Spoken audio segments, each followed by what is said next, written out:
Welcome from Eurobash in Manchester. Eurobash 2013 is happening on the 5th of October 2013, and next to us is a young gentleman that has been at the Eurovision Song Contest in 2010, and it's Josh Dubowie. Now he changed his name, it's called James Josh, and that's how he looks like. Is it still Josh? Let's see. It's me. What about this? Hi Josh, nice to meet you again. How are you? You too, yeah, great to see you again. I'm very well, thank you. How are you? Fantastic. It's good to see you again. You're always smiling, you're looking good. So what's the secret behind that? Just enjoy life, I guess. I mean, this is, for me, to be in these kind of environments again is fantastic. It was one of the best experiences of my life. So to be invited back and to see people such as yourselves and all the other fans, and it's great for me. So that's, why would I not smile at that? You know, it's brilliant. Fantastic. But you changed your name a little bit because you were known as Josh Dubowie, and now it's James Josh. Josh James. Josh James. Yeah. Yeah. Basically, I mean, there's a long story and a short story. I'll keep it brief. My full name is actually Josh James Dubowie. So all I've done is kind of got rid of the little bit at the end. It's just easy to remember, it's easier to say, but the main reason for me was I'm now writing my own material. I'm going out there singing my own music. I used to sing swing and jazz for like 6 years before Eurovision, doing weddings and casinos, but I've always loved the style of music that I'm singing now, which is more R&B and pop. And on a side note, Dubowie is such a unique name, and Eurovision is so massive. So as soon as I say, oh yeah, check me out on Google, so they type in Josh Dubowie and it was just swamped with Eurovision, which is great, you know, it's great publicity for me to be at the top of the listing for Dubowie, but at the same point I'm like, oh no, you can't see anything that I'm doing now. So the name changed, the image changed. I didn't really change my image a lot. I mean, I was just always wearing suits for the gig. I mean, you can't really rock up in a t-shirt and jeans to a wedding, you know. It doesn't work. So so now I'm just being honest with people and being myself, and I'm a lot more comfortable now doing what I love. So. You think Eurovision has been helping you with your career in this sense? Absolutely. I mean, I wouldn't be here. I wouldn't be standing here. I've got a great PR team behind me who actually discovered me from Eurovision, and they've helped me with the kind of transition. So yeah, I mean, it definitely didn't hinder, put it that way. I mean, there are obviously pros and cons to everything. But for me, it was just a 19-year-old guy going out representing his country I mean, to represent in anything is amazing. So for me, that was a really great experience, and yeah, I don't regret anything. I mean, it's been the best thing that I could have done. So is Josh James writing new material? Josh James is writing new material. What kind of stuff are you doing? As I said, it's kind of like it's very catchy. It's very catchy stuff. I've actually written a lot of other songs, but the two singles that I've got out at the moment have been written by a friend of mine that I met in the industry, who was really interested to, you know, get the new style going and to help me out. I'm going to now be writing with him because he basically had the songs and he said you should try these out. So they're a bit more R&B, they're a bit poppy. They're kind of some of it's a little bit funky. Just all the music styles that I love, just in one little pot. With a bit of Josh James magic, hopefully. What inspires you to write the music?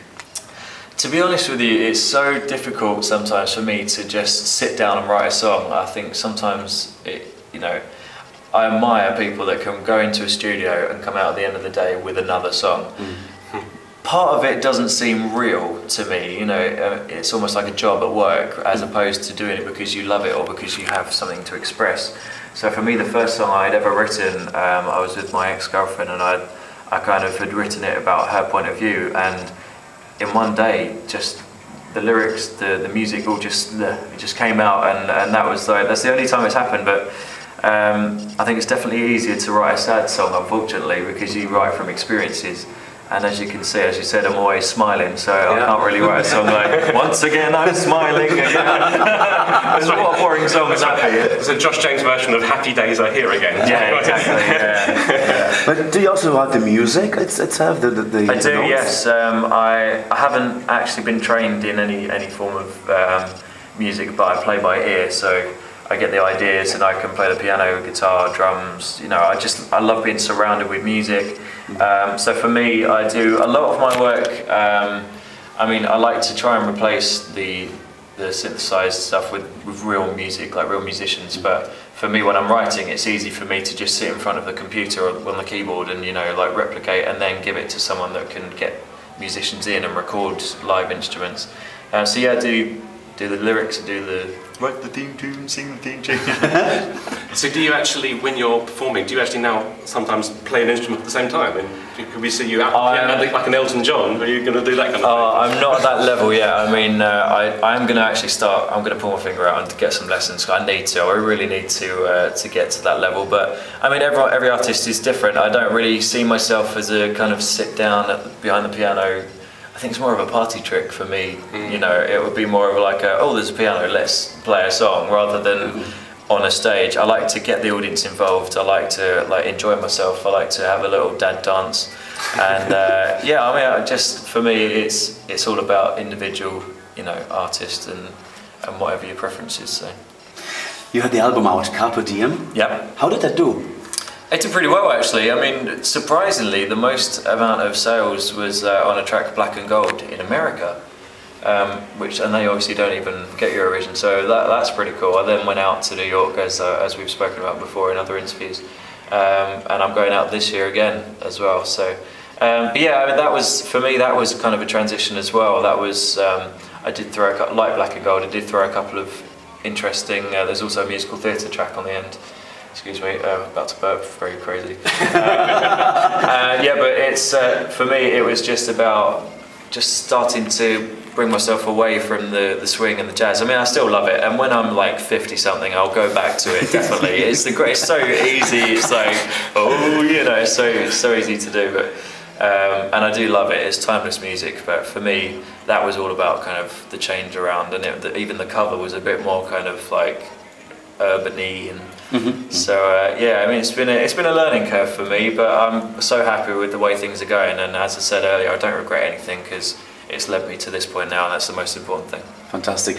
Now, you were the last contestant for the Eurovision Song Contest that the BBC chose through a national final. Yeah. And then we had Engelbert Humperdinck, and before that, Monetta this year, and Blue. What do you think is better, to actually have a national final where you were in, or have a nomination by the television company? Obviously, for my preference, the final would be because I was able to get on it. But I think, no, actually, I do think that is the most important thing for the audience to have their own say, and for the voting public. Unfortunately, I mean, shows like X Factor and things like that are kind of overtaken, and it's sad because this is a celebration of music, and the contest is just, there's nothing like it, and I really do believe that the audience should have a little bit of input, but I mean, you can't please everyone, can you? I mean, if they did that, then people go, oh no, you should have chose this one, and then if they give you a song, they're like, oh, we like to choose. So it's and we complain about the weather all the time. It's just England. We just can't. You can't please us. Oh, it's too hot. It's too cold. Future plans for you. What is in the future for you on the career? Okay, so right now I'm about to start rehearsals for pantomime. Oh no, I'm not. Oh yes, I am. And then so that's in Shrewsbury from the. I'm not going to give you the dates. Google it. It's really interesting actually. And we've got a dragon that breathes fire, and it's actually a really good show. And that's in Shrewsbury. It's Beauty and the Beast. No, it's not. It's Sleeping Beauty. It's the word beauty. I'm the Beast. She's the Beauty. No, so it's Sleeping Beauty. I'm playing Prince Charming, and so that's coming up very soon. Apart from that, I'm just collating all of my new songs, and I'm going to be sat in front of the labels when it's all ready, and see where we go. Get another deal. Amazing. Yeah. Talking about the theatre stuff, as you know, yes. I'm always interested in your theatre stuff. You went to the Palladium. Yeah. What was that like? Pretty crazy. I mean, I'm in a position now where I'm not surprised by anything anymore. I mean, for me as a 22-year-old guy, not blowing my own trumpet, but the things that I've done now, and I never would have expected me to be doing that. So yeah, Palladium. I'm hoping to fill the O2. That's my ultimate goal. So if I can do that, I'll be happy. But yeah, it's a lovely theatre, and I mean, it was such a great experience for me. So. The ultimate question, I know I asked that probably before, and maybe would you do Eurovision again? I would, yeah. I mean, as I said in the on the panel, I think it would be probably a little bit for me to say, oh, I'm going to write the song, you know, I'm going to do this, that and the other. I think that would, if I came last again, that would go down really bad, because people are like, oh yeah, like he says, he thinks he knows like what he's doing. But, so I would like to have some input, you know, if I did do it again, I would love to maybe write the song with, you know, the team and to have a bit more say. But, you know, you live and learn, and as I said earlier, I don't regret anything. I mean, it's all led me to right now. So. In the Eurobash, people ask you for your favorite UK entry of Eurovision. Yeah. What is it? It's just gonna have to be Katrina and the Waves. I mean, it's my childhood. You know, that's growing up hearing that song, and I think then it was a much bigger deal as well, and that it was on the radios all the time, and it was huge. So it's gonna have to be that, I reckon. What do you think could be made better to boost the Eurovision Song Contest in the UK? Bring back only having 4 channels, I reckon.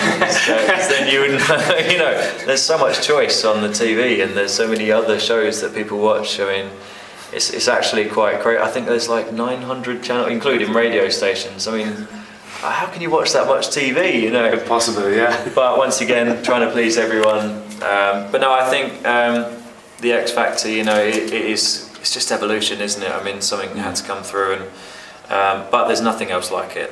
Eurovision is just absolutely amazing, and although there are X Factors in, you know, America and in all these other countries, Eurovision is all of Europe. I mean, maybe to open it up into, I don't know, what, like global vision or something, you know, making it a world thing. Yeah. So as companies like countries like Australia who are desperate to enter, and America as well, and I think that could be quite interesting. Global vision, right? Global vision. I've copyrighted that. That's mine. World vision is already existing, I think, but it's very heavily. Yes, yeah. Chris. So going back to your writing at the moment, so have you actually you're kind of near having a new album coming out? Is that or is that still a bit further along the line? It's so, because I'm so busy now doing, and thankfully so, I mean, doing all these public appearances and to try and get the time to get in the studio and to write the music and to get everything together. It is taking a bit of time, but I'd rather it that way. I mean, I suppose there's not as much pressure on me now, because now that I've sort of changed my name, I'm effectively a new artist, if that makes sense. So if people don't know about the new music, then they won't be waiting for it. So unfortunately, it's just the Euro fans that will have to wait a little bit for my new material. But I am working very, very hard, and I'm really putting my life and soul into it, and I hope that everyone enjoys it, and I think it's better for me to take the time and make it good. Also, another factor is obviously because I didn't have any input on the Eurovision song, I want my next appearance, my next big public appearance, to be hard hitting. You know, I want people to, and I want people to think, right, well, that's Josh. You know, that's what he wants to do. That's so if I rush it, I feel like it won't be ready properly. So. Well, we played a couple of months ago, or 3 months ago, Game Over, your new song. I don't know. Yeah. The response was really good, so you changed your music style from what you did before. Yeah, That's yeah, cool. I have, yeah. I mean... Why? What triggered you to do that? As I said earlier, I mean, it's just a style of music that I've always loved, and I think the defining moment, this is when it clicked, something clicked inside me, and I thought, right, I have to change, I have to evolve, as it were. I like to go out with my friends, you know, I like to go enjoy myself, and we like to, you know, I think that I didn't really show people who I was enough, and it was this one night I was in Liquid and Envy in Las Vegas, don't even ask about the name, and back in Essex, and I saw an old friend of mine, and she was so surprised that I was in this club that played R&B music and kind of a little bit of hip-hop, a little bit of like all that kind of. And she kind of looked, she was like, oh my God. And I was like, you're right. And she went, what are you doing in Envy? And I thought, well, same as you know, I'm enjoying myself. And she was so surprised that I was there listening, because obviously I'd been suited and booted and yes sir, no sir. So for me, I thought, that's the image that I've been giving off ever since I was, you know, 16. So I really had to work on showing people the true me, and now, as I say, I feel so much more comfortable and doing what I love. So That's most important, of course. Yes. Feeling comfortable. Last question I have to you is do you have any time for any hobbies or sports? I really do love driving, and actually I have to drive to get to most places, so I guess I'm combining the two. No, but one of my goals is to get on Top Gear, so Jeremy Clarkson, if you're watching this, I will absolutely ruin that track. I will absolutely get it. But hobbies, I mean, just as I love DJing as well, I'm really heavily into DJing. I like house music and doing things like that, so for me, if I'm not singing, I'm kind of mixing or writing, or it's... And it becomes DJ Josh James. Or DJ JJ now. Thank you very much, all the best. We can find out more about you on the website? Yes, literally all social media, every website, everything is Josh James World. So you've got joshjamesworld.com, facebook.com/Josh James World, Instagram, YouTube, Twitter, literally everything, Josh James World. All the best of luck to you. Thank you so much.